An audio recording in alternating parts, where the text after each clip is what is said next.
जब भी हम किसी बात पर दुखी होते हैं तो वो दुख इस बात पर निर्भर करता है कि हमने उस दुख को कितना फील किया है, कितनी गहराई तक हम उस दुख से प्रभावित हुए हैं, उस दुख ने हमको झकझोरा है भीतर से।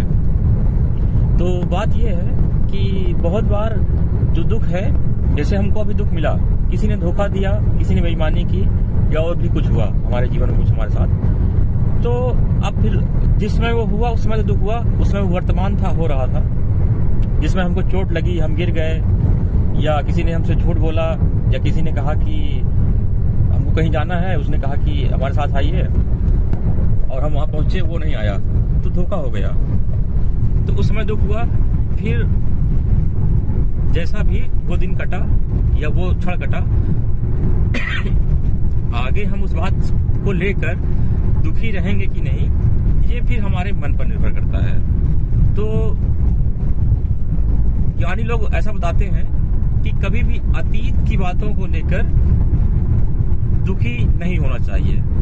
अगर हमारा मन चाहे तो उस दुख को वहीं पर वो छोड़ सकता है, क्योंकि अगर हम उस दुख को ढोते रहेंगे, अपने मन में उसको पकड़े रहेंगे, बार बार याद करते रहेंगे, ऐसा कि जो हमारा मन है, अगर हम उसको इस बात की ट्रेनिंग दे दें कि वो पीछे की बात पर दुखी नहीं होना है, तो फिर वो छोड़ने लगेगा।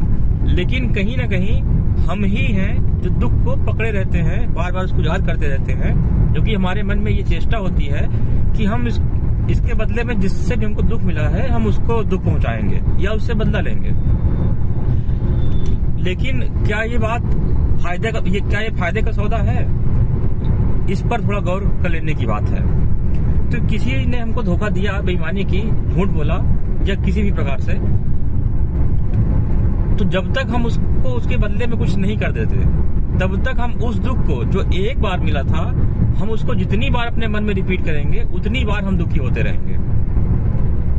तो और अगर हम उसके बदले में उसको दुख पहुंचाए भी, तो उसको तो एक ही बार पहुंचाए, लेकिन हम उसके पहले हम न जाने कितनी बार हम दुखी हो चुके होते हैं। और जीवन का वो समय जो शांति और प्रेम, खुशी में बीतना चाहिए था, क्योंकि जीवन तो सीमित है।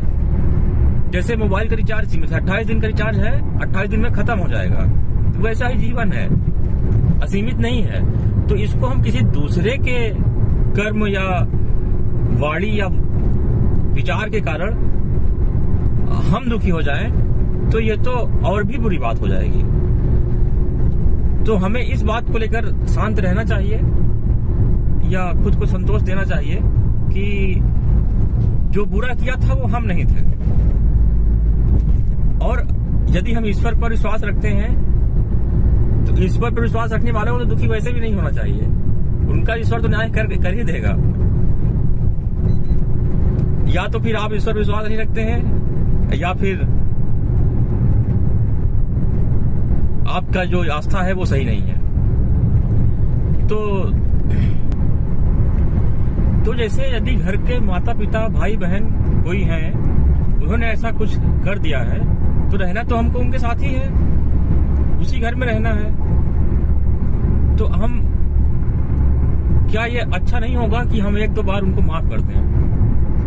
एक पंक्ति हमने सुनी थी कि कुछ इस तरह से मैंने अपनी जिंदगी को आसान कर लिया, किसी से माफी मांग ली, किसी को माफ कर दिया। तो माफी मांगने के लिए तो बहुत उदारता अपने भीतर विकसित करनी होती है, क्योंकि कोई झुकना नहीं चाहता। अधिकतर हमको लगता है 90% से ऊपर का जो दुख है, चिंता है, तनाव है लोगों के जीवन में, वो ना झुकने के कारण है। जो ईगो है, अहंकार है, झुकना नहीं चाहते। जितना हम हैं उसके ऊपर हम खुद को देखते हैं और चाहते हैं कि सामने वाला भी हमको रखे। तो ऐसा कैसे संभव है? तो दुख तो होगा ही। तो ठीक है, हम अपने ऊपर मानते हैं तो मानते रहें, नहीं माफी मांगनी है तो ना मांगे। हालांकि मांग लेंगे तो भी मन को शांति पहुंच जाएगी। मन विकार रहित तभी होगा, शांत तभी होगा जब हम इसको अपना लेंगे कि हम किसी से माफी मांग लें। जहां भी हमको समझ में आए कि हमारी गलती हुई, हमारी वजह से किसी को ठेस पहुंची, हम माफी मांगे। और हो सके तो लोगों को उनकी गलतियों के लिए माफ कर दें। बदला लेने का जो विचार है, ये सिर्फ आपको हानि पहुंचाता है। और आपने कभी बदला ले भी लिया तो भी वो अंत नहीं है। अभी कुछ दिनों पहले हम इस निष्कर्ष पर पहुंचे हैं जैसे हमारा ये मानना था कि अपनी तरफ से किसी को कष्ट पहुंचाएंगे तो उसके बदले में प्रकृति हमको जरूर सजा देगी और हमको भी कष्ट पहुंचा देगी, कम से कम उतना तो निश्चित रूप से पहुंचाएगी, ये हिसाब तब बराबर होगा। लेकिन हमको ये लगता था कि जैसे किसी और ने कष्ट पहुंचाया उसके बदले में हम कुछ कर दें, उससे थोड़ा कम भी कर दें तो वो बराबर का सौदा रहेगा, उसमें नहीं होगा, उसमें हमको कष्ट नहीं पहुंचेगा। लेकिन हम इस निष्कर्ष तक पहुंच आए कुछ दिनों पहले, कुछ हफ्ते पहले, कि ऐसा नहीं है। अगर किसी ने हमारा नुकसान किया भी तो उसके बदले में भी हम उसका नुकसान करने के अधिकारी नहीं होते हैं। हम उसका जितना नुकसान करेंगे वो हमारे बुरे कर्मों में ही जुड़ेगा, उसकी सजा प्रकृति हमको देगी। तो इसलिए अगर किसी ने आपको धोखा दे दिया या आपके साथ बुरा कर दिया तो उसको लेकर मन में, विशेष रूप से अगर वो अपने हैं तो मन में रखने की आवश्यकता नहीं है, सब भूल कर आगे बढ़ना चाहिए, क्योंकि जिंदगी सीमित है। पीछे का लेकर आप आगे का भविष्य बिगाड़ेंगे, वर्तमान बिगाड़ेंगे, अपने मन की शांति को आप खो देंगे। सबसे महत्वपूर्ण शांति ही है, शांति है। खुशी और प्रेम अगर मिल जाए तो वो तो सोने पे सुहागा है, लेकिन जो सबसे मिनिमम जो चीज मन की जिस अवस्था पर मन को अपने आप को रखने का प्रयत्न करना चाहिए वो है शांति। यदि जिस व्यक्ति ने हमारे साथ बुरा किया है, यदि हमारा भाई बहन माता पिता हमारा कोई अपना है, उसने गलत कर दिया और अब ये लगता है कि वो हमारे साथ अच्छे से रहना चाह रहा है, भविष्य में बुरा नहीं करेगा या हमारा वो भला चाहता है, तो पीछे की बात को भुलाकर, पूरी तरह से भुलाकर, हमें उसके साथ या उनके साथ आगे के लिए खुशी से अपना नया आरंभ करना चाहिए। किसी भी दिन हम सो के जब उठते हैं तो वहां से हम नया स्टार्ट कर सकते हैं। बहुत से लोगों में लड़ाइयाँ होती हैं, भाई भाई में, परिवारों में, बहुत बड़ी बड़ी, यहाँ तक कि ऐसी लड़ाइयाँ जिनमें हत्याएं हुई हों, एक से अधिक हत्याएं हुई हों, सालों साल दुश्मनी चली हो, वो भी मिलके एक हो जाते हैं। क्यों एक हो जाते हैं? क्योंकि वो ये समझ जाते हैं, बहुत बाद में समझे, लेकिन वो समझे कि लड़ाई, दुश्मनी, मन में बैर रखना, बदला लेने की चेष्टा रखना, ये सब सिर्फ जीवन का नुकसान है, बहुत बड़ा नुकसान है। लेकिन वो बहुत कुछ खो के इस सत्य तक पहुंचते हैं। तो क्या ये अच्छा नहीं है कि हम आरंभ में ही इस बात को सीख लें और अपने जीवन के सीमित समय को, अनमोल समय को हम खोए नहीं, और इस बात का प्रयास करें कि हम, हमारे आसपास के लोग प्रेम से रहें, खुशी से रहें। कम से कम हम अपनी तरफ से तो यही प्रयत्न करें, ऐसा ही काम करें, ऐसी ही बात करें, चीजों को भूल कर, कि सब कुछ सकारात्मक रहे, अच्छा रहे। अब बाकी अगर दूसरे लोग ऐसा नहीं चाह रहे हैं तो वो उनका विषय है, प्रकृति उनके साथ उनका हिसाब करेगी, हमारे साथ हमारा हिसाब करेगी।